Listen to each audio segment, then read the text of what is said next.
Okay, this is just a short slideshow talking about my trip to Holland and Belgium in April of 2022. I went from Tampa through Washington and then through Frankfurt to Amsterdam. And it was fairly uneventful, except in Frankfurt. We landed and I had an hour to change to another plane, which seemed, enough because it was one airline and just go from one to the other. But no, that's not how it goes. I got there and I had to, number one, I had to get my passport checked.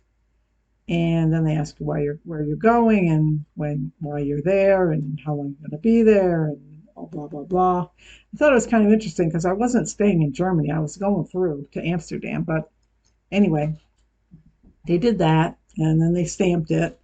And then I had to go through security again, which I thought was also kind of interesting. I didn't have to take my shoes off, but everything else, and I was getting kind of tired by then. I got to the security and I had all my little liquids in a quart bag.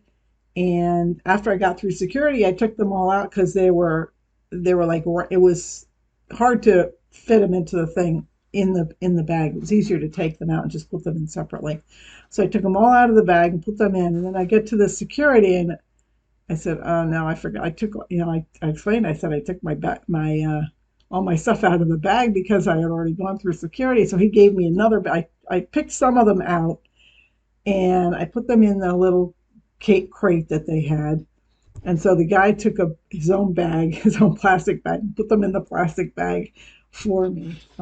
Fortunately, the entire trip, I never met anybody that didn't speak English, which was godsend for me because I don't speak German, I don't speak Dutch, and I don't speak well, in Belgium they speak either French or Flemish, which I think is similar to Dutch.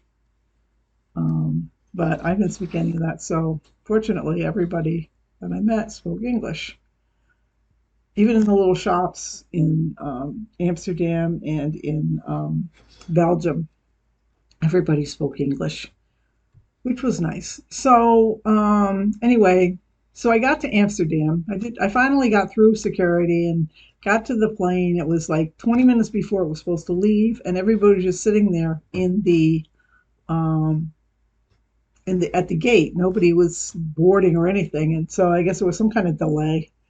So we finally go out to the plane. We went out through the gangway or the whatever it's called, and we went down and we had to take a bus out to the plane.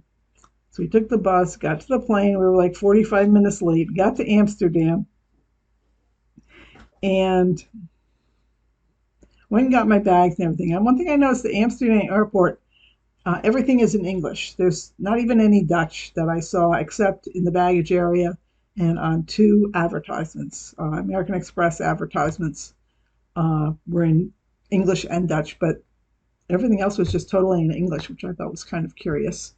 Anyway, I got to the baggage and it took forever, it seemed like, to get my bags. So then I went out. Also, another thing that was kind of interesting, the customs in Amsterdam, there's two doors. There's on the right hand side, actually, there's on the right hand side, there's an area that's kind of walled off with a door going out. And that area is if you have something to declare, you put your stuff in there, or you talk to the guys, whatever. I didn't have anything to declare, so I went through. There's another door that says nothing to declare. You go through that door, and then you're just out in the airport. There's really no customs at all. So I guess you can take anything you want into Amsterdam. So I went out there, and I met group was right there. I don't know how long the poor people had to wait for me because I was like an hour late at that point. But we took off, and the Amsterdam airport is huge. It's really big. And I commented on that to the guy who's picking us up, and he said that it was the third largest airport in Europe, behind Heathrow and the one in Paris, which I don't know the name of. But Amsterdam was number three. But it was huge, and I think I traversed the entire thing, it seems like. Now, they had these free carts. I could have put my stuff on a cart, but I didn't. I don't know. I just didn't. Brain freeze. I didn't put my stuff on the cart. I just carried it out. So we got back, we got out to the ship. Now, I went on this trip with my sister Kathy, who lives in Maine, and two of her friends. One of her friends, Mary, also lives in Maine, right down the street from Kathy. The other one is Lula, and she lives in Missouri. Kathy had met her several years ago on an Audubon trip. They became friends and they did some other traveling together. And so, but she was from Missouri near Kansas City, I think.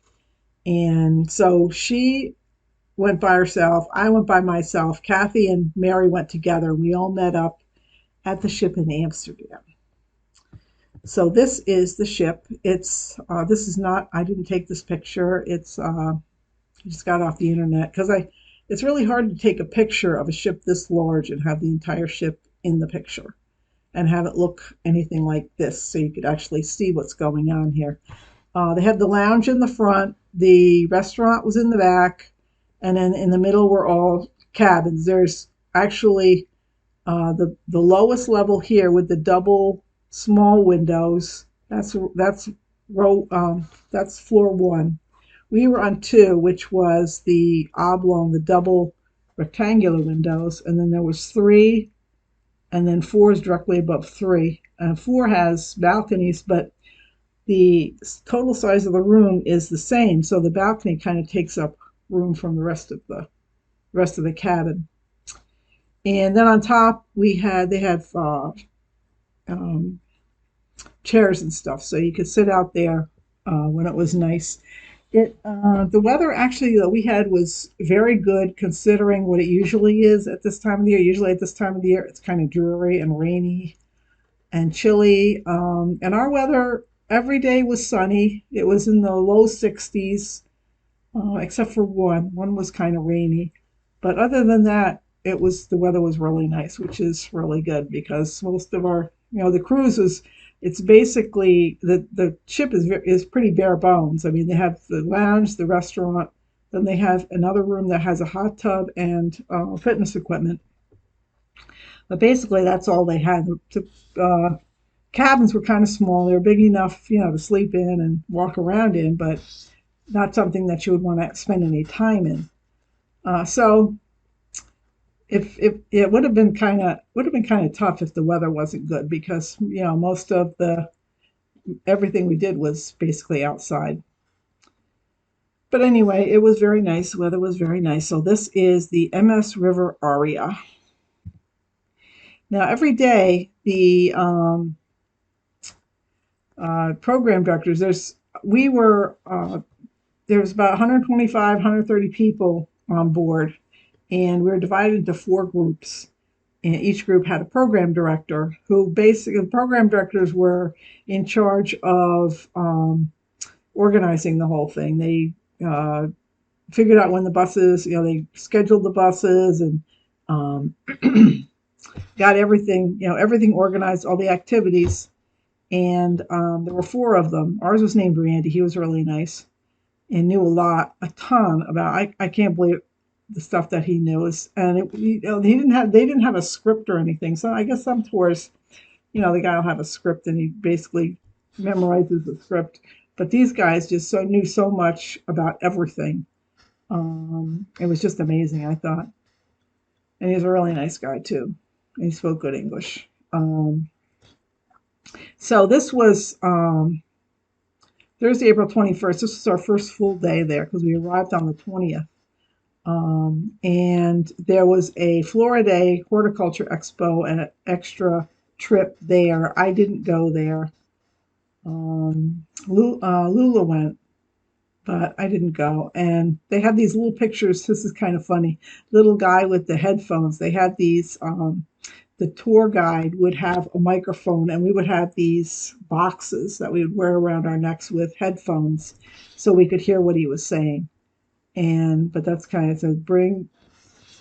I forget what I don't see. I don't know what that says, but it says bring your. That means bring your headphones with you for that tour.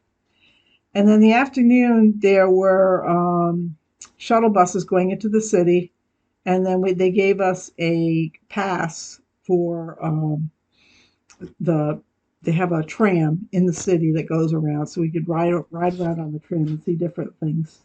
They had the Van Gogh Museum and I can't believe I can't think of her name. Anne Frank's house. They were both museums, but you have to get a you have to pay for them in advance and get reservations, and we didn't do that, so we didn't go there. But I'll show you what we did do. And every night at 7 o'clock we had port talk, which was they just tell us what is happening the next day. And then every night, every evening in the lounge, we had Vasil, who was a trombone player and also a pianist. And he was very good. So it was relaxing music with him if you wanted to in the lounge. And now, one thing about the Netherlands, I don't know if this is mostly in Amsterdam or if it's the entire country. I think it probably is.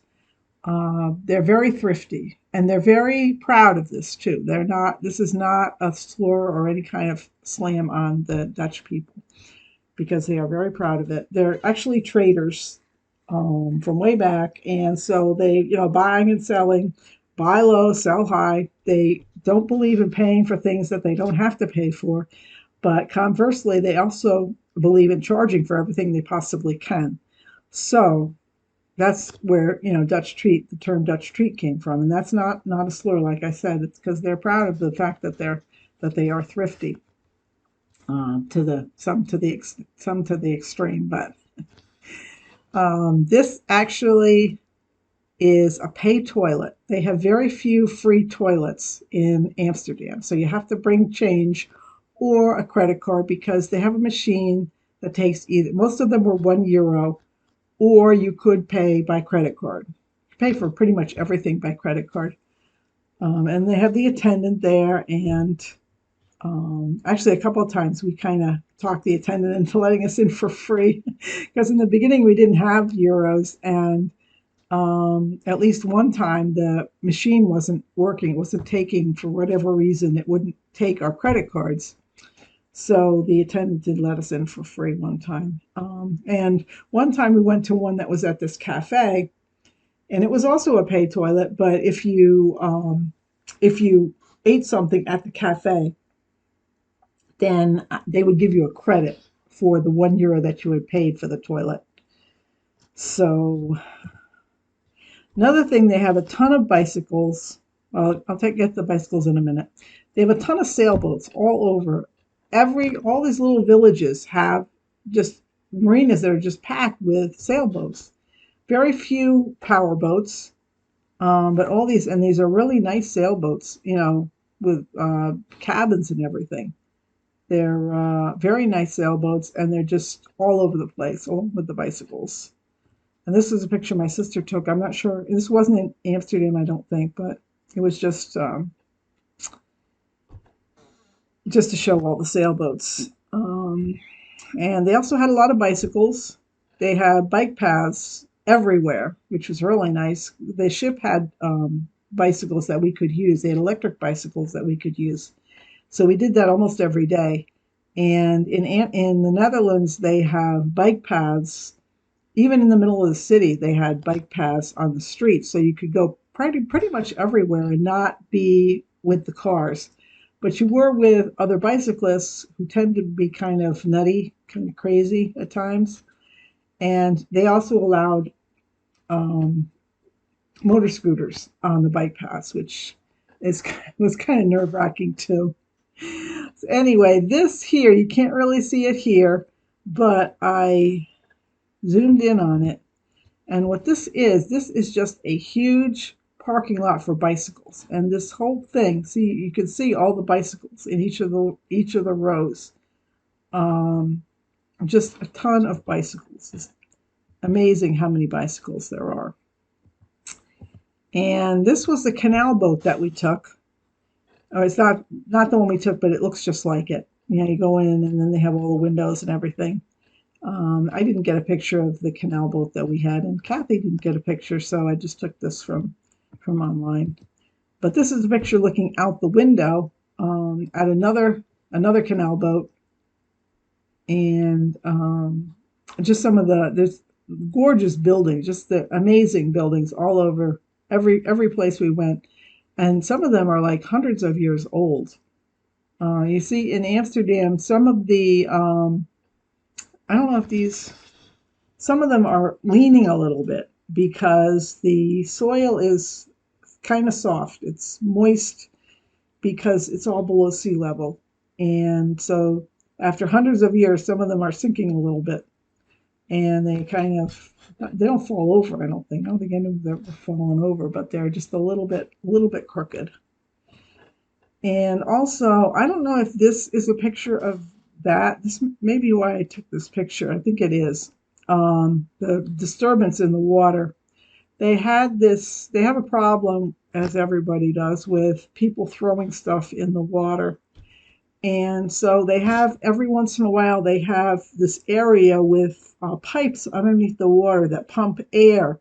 And they have like little holes in the pipes, and the air comes up, kind of bubbles up, and it brings up the trash from the bottom of the canal.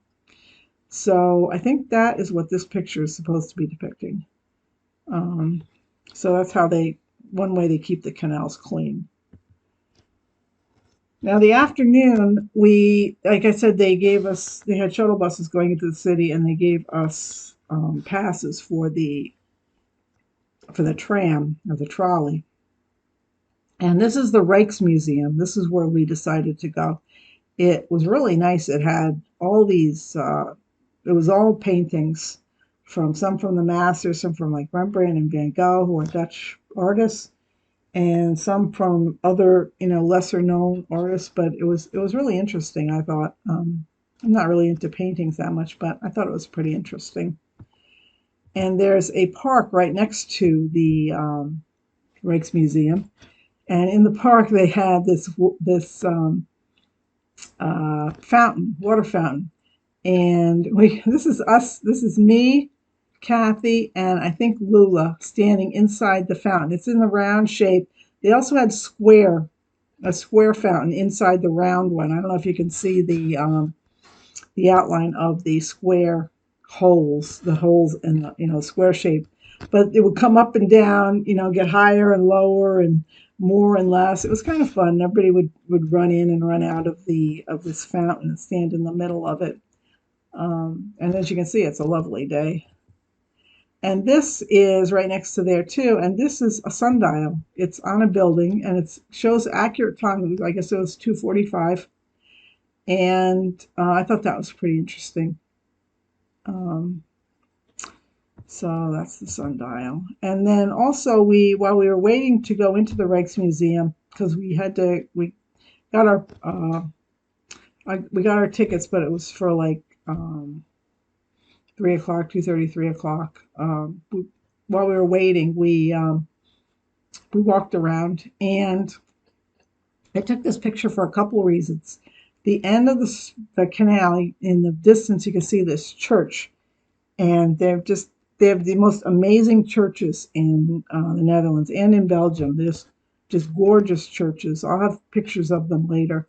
But so that's one reason I took this picture.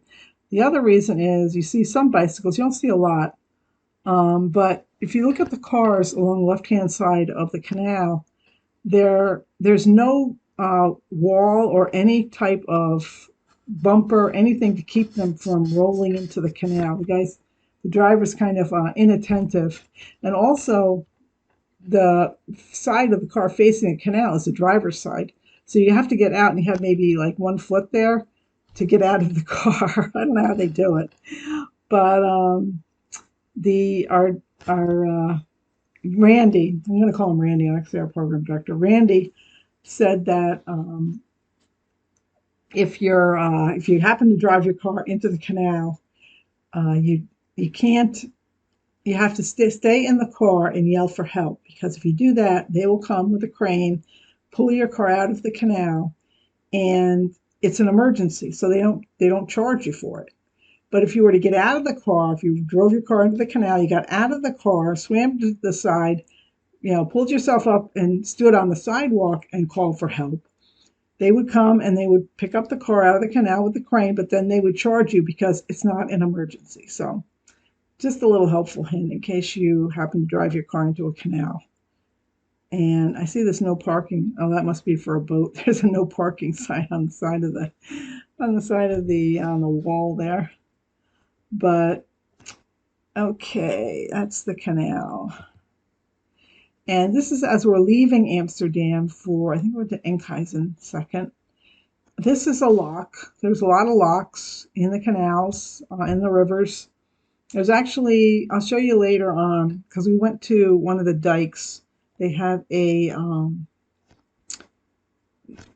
like a museum, kind of, that's not really a museum, but they show you, how the dikes work and how, give a little history of it and everything.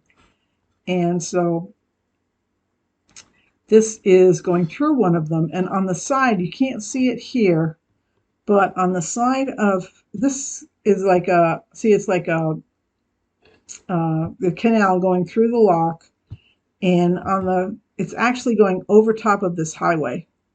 So I'm in the boat on the top deck of the boat, looking off to the side as it goes through the lock. And actually, you can see the bike paths. See the bike paths to the left of the highway. So that's bike paths. And so this is going through. And if we were actually in the ship, looking to the right and going over the highway, which I thought was kind of cool. And that's it. Now we're leaving Amsterdam. We're going to Enkhuizen, and that will be another video.